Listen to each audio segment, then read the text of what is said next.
एक शहर में एक परिवार रहता था। परिवार में पिछले कुछ दिनों से खुशियों का माहौल छाया हुआ था, क्योंकि इस घर के इकलौते लड़के का विवाह तय हो चुका था। लड़के का नाम विनोद है और वह सरकारी नौकर बन चुका है। समाज में सरकारी नौकरियों की एक अलग ही शान होती है। लड़के से जुड़े हर रिश्तेदार को उसकी सफलता पर गर्व था और सभी उसकी शादी को लेकर उत्साहित थे। लड़के के विवाह से संबंधित सभी रस्में एक एक करके मनाई जा रही थी और इसी बीच दूर दूर से नज़दीकी रिश्तेदारों को आमंत्रण भेजा जाता है। और यहाँ दूसरी ओर दुल्हन के परिवार में भी विवाह की तैयारियां धूमधाम से की जा रही होती हैं। दुल्हन के मामा जी रिटायर्ड आर्मी ऑफिसर थे और उनके स्वभाव में उनका अक्खड़पन साफ दिखाई देता था। वह अक्सर अपनी बातों से लोगों को नीचा दिखा दिया करते थे, जिस वजह से कई लोग उनके पास बैठना भी पसंद नहीं करते थे। दुल्हन के परिवार की तरफ से सभी रिश्तेदारों को बुलावा भेजा जाता है और मामा जी को विवाह से 2 दिन पूर्व ही आने को कहा जाता है, ताकि शादी की सभी तैयारियां समय से करवाई जा सके। सभी यह बात जानते थे कि मामा जी समय के पाबंद हैं, लेकिन सख्त स्वभाव होने की वजह से वह हर एक व्यक्ति से कठोर व्यवहार करते थे और यही सबसे बड़ी चिंता थी, कहीं मामा जी के बर्ताव से कोई नाराज़ ना हो जाए। और कुछ इस तरीके के स्वभाव का दूल्हे का फूफा भी होता है। शादी का कार्ड मिलते ही दूल्हे के फूफा अपनी पत्नी के साथ शादी के कपड़े खरीदने जाता है और एक एक करके कई दुकानों को देखने के बाद भी बिना कपड़े खरीदे बाज़ार से वापस आ जाता है और तय करता है कि अगले दिन बड़े शहर जाकर वह अपने और अपने पत्नी के लिए कपड़े खरीदेगा। और वह दूसरे शहर जाता है, लेकिन उसे वहाँ भी कुछ पसंद नहीं आता और फिर वह अपनी पत्नी से कहता है कि हम कल कोई और शहर चलेंगे, वहाँ ज़रूर हमारे मन के कपड़े मिल जाएंगे। उसके इस बर्ताव से उसकी पत्नी नाराज़ हो जाती है और कहती है कि तुम्हारी शादी है क्या, जो इतनी छानबीन करके कपड़े ले रहे हो, और चुपचाप यहीं से कपड़े लेकर चलो, नहीं तो मैं शादी में नहीं जाऊंगी। और मजबूरीवश उसे वहीं से कपड़े लेने पड़ते हैं। और यहाँ दूसरी ओर दुल्हन के मामा शादी के 1 हफ्ते पहले ही लड़की वालों के यहाँ आ जाते हैं और शादी की तैयारियों का जायजा लेने लगते हैं। तभी अचानक उन्हें पता चलता है कि अभी तक शादी में खाना बनाने के लिए हलवाई नहीं मिला है। और यह बात सुनते ही मामा जी को गुस्सा आ जाता है और वह दुल्हन के पिताजी को खरी खोटी सुना देते हैं और कहते हैं, आपने मुझे पहले क्यों नहीं बताया, मैं हलवाई अपने साथ ही ले आता। लड़की के पिता जवाब देते हुए कहते हैं कि इस शहर में बहुत सी शादियां हैं, बड़ी मुश्किल से केवल साज सजावट और बैंड बाजा ही बुक हो पाए हैं। मामा जी के अंदर चुनौतियों का सामना करने वाला जज्बा होता है, इसलिए वह लड़की के पिता से कहते हैं, आप चिंता ना करो, मैं सारा खाना बनवा दूंगा। मैं आर्मी में 3 साल खाने के मेस का इंचार्ज रहा हूँ और मुझे कई लोगों का खाना एक साथ बनवाने का अनुभव है। लड़की के पिता मामा जी की बात सुनकर निश्चिंत हो जाते हैं। यहाँ लड़के का फूफा अपनी पत्नी की नाराज़गी की वजह से कपड़े तो ले लेता है, लेकिन मन में तय करता है कि जूते लेने तो मैं अपनी मर्जी से दूसरे शहर ही जाऊंगा। और वह अपनी पत्नी को बिना बताए अगले दिन दूसरे शहर निकल जाता है। और कुछ दुकानें घूमने के बाद उसे उसके मन के जूते नज़र आ जाते हैं और वह बहुत ही शानदार जूते खरीद कर ले आता है। और अब विवाह का समय भी आ जाता है। अगले ही दिन लड़के के घर से बारात निकलने वाली होती है, लेकिन लड़के के फूफा की ट्रेन लेट हो जाती है और वह समय से नहीं पहुंच पाते।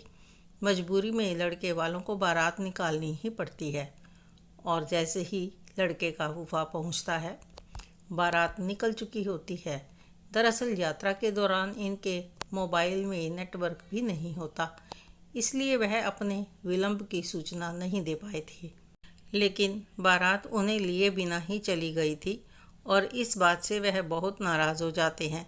लेकिन विवाह में उनका होना अनिवार्य है, क्योंकि कई रस्में उनके साथ जुड़ी हुई थी। सभी के मनाने पर फूफा जाने को तैयार हो जाते हैं। लड़की वालों का घर यहाँ से 2 घंटे की दूरी पर था। वह बस स्टैंड पहुँच जाते हैं और बस में बैठकर निकल जाते हैं। लड़की वालों के यहाँ काफ़ी समय से बारात का इंतज़ार हो रहा होता है और कुछ ही समय में बैंड बाजे की ज़ोरदार आवाज़ के साथ बारात लड़की के मोहल्ले में प्रवेश करती है। लड़की वालों की तरफ से बारात का स्वागत धूमधाम से किया जाता है, लेकिन देरी के चलते कुछ रस्मों को कम समय में ही ख़त्म किया जाता है और बारात को खाने के लिए बुलाया जाता है। बारात में काफ़ी लोग होते हैं और लड़की वालों की तरफ से भी कई लोग विवाह में शामिल होने आए होते हैं। लड़की के मामा खाने की तैयारी में जुटे होते हैं और जैसे ही खाना प्रारंभ होता है, कुछ ही समय में खाने में कमी आ जाती है और कई लोग लाइन लगाकर खड़े हो जाते हैं। खाने में कमी से लड़की के पिता को चिंता हो जाती है और वह मामा जी के पास जाकर कहते हैं, थोड़ा जल्दी करवाइए, बाराती लाइन लगाए खड़े हैं। तभी मामा जी अपना रोब दिखाते हुए कहते हैं, मैं हलवाई नहीं हूँ, उन्हें कहो थोड़ा इंतज़ार करें। और यहाँ बारातियों में खाने के लिए भगदड़ मची होती है और इसी बीच दूल्हे का फूफा थका हारा पहुँच जाता है, लेकिन सभी खाने में इतने व्यस्त होते हैं कि उनकी तरफ किसी का ध्यान ही नहीं जाता और वह मुंह फुलाकर किनारे की कुर्सी में बैठ जाते हैं। तभी वहीं से लड़की के पिताजी गुजरते हैं और वह उनसे पूछ बैठते हैं, आप किसकी तरफ से आए हैं? लेकिन लड़के के फूफा क्रोध से भरे होते हैं और चिल्लाते हुए कहते हैं, मैं आसमान से आया हूँ। वहाँ खड़े कुछ बाराती यह बात सुनते हैं और उन्हें देखते ही पहचान जाते हैं। अरे फूफा जी, आइए आइए, नाराज़ मत होइए, चलिए भोजन ग्रहण कीजिए। बड़ी मुश्किल से फूफा जी शांत होते हैं और खाने के लिए तैयार हो जाते हैं, लेकिन जैसे ही वह पूरियां लेने पहुंचते हैं तो वहां केवल एक ही पूरी होती है और उसे भी एक बच्चा उठा लेता है। फूफा जी बहुत भूखे होते हैं, इसलिए उन्हें और गुस्सा आ रहा होता है और जैसे ही पूरियां दोबारा रखवाई जाती हैं, वह एक साथ 8-10 ले लेते हैं ताकि उन्हें बार बार इंतज़ार ना करना पड़े। और इसी बीच लड़की के मामा बाहर आते हैं और फूफा जी की थाली में आवश्यकता से अधिक पूरियां देखकर नाराज़ हो जाते हैं और उन्हें कह देते हैं, इतने बाराती खड़े हैं और आप एक साथ इतनी सारी पूड़ियाँ लेकर बैठ गए और आती जाएंगी तो लेते जाइएगा। फूफा जी वैसे ही गुस्से से भरे बैठे थे और यह बात सुनते ही वह अपनी थाली पटक देते हैं और उनका ऐसा बर्ताव देखकर वहाँ सभी उन्हें देखने लग जाते हैं। घराती और बाराती दोनों पक्षों के लोग फूफा और मामा को समझाते हैं और दोनों बड़ी ही मुश्किल से दोनों शांत होते हैं और यहाँ दूल्हा दुल्हन की रस्में चल रही होती हैं और उसी बीच फूफा जी आकर बैठ जाते हैं और रस्में देखते देखते उनकी आंख लग जाती है और कुछ ही घंटों में सुबह हो जाती है। और जैसे ही फूफा जी की नज़र अपने जूतों पर पड़ती है तो वह जूते गायब होते हैं और कुछ समय ढूंढने के बाद पता चलता है कि दूल्हे की सालियों ने गलती से फूफा जी के जूते ही चुरा लिए थे। दरअसल जूता चुराना एक रस्म है और जब तक दूल्हे की सालियों को कोई ना कोई उपहार ना मिल जाए तब तक वह जूते वापस नहीं करेंगी। और अब विदाई का समय हो जाता है। फूफा जी बिना जूतों के इंतज़ार में ही बैठे होते हैं। दूल्हा विदाई के समय जैसे ही गाड़ी में बैठता है तो सालियों की नज़र दूल्हे के जूतों पर पड़ती है और उन्हें ताज्जुब होता है, दूल्हे राजा के जूते तो हमने चुरा लिए थे, फिर उन्होंने किसके जूते पहने हुए हैं? और थोड़ी ही देर में सालियों को पता चल जाता है कि यह तो फूफा जी के जूते हैं और सालियां जैसे ही दूल्हे से उपहार मांगने जाती हैं तो वह उन्हें छेड़ते हुए कहता है, तुम लोगों ने जिसके जूते चुराए हैं उपहार भी वही देगा। और सालियां फूफा जी से उपहार की ज़िद करने लगती हैं।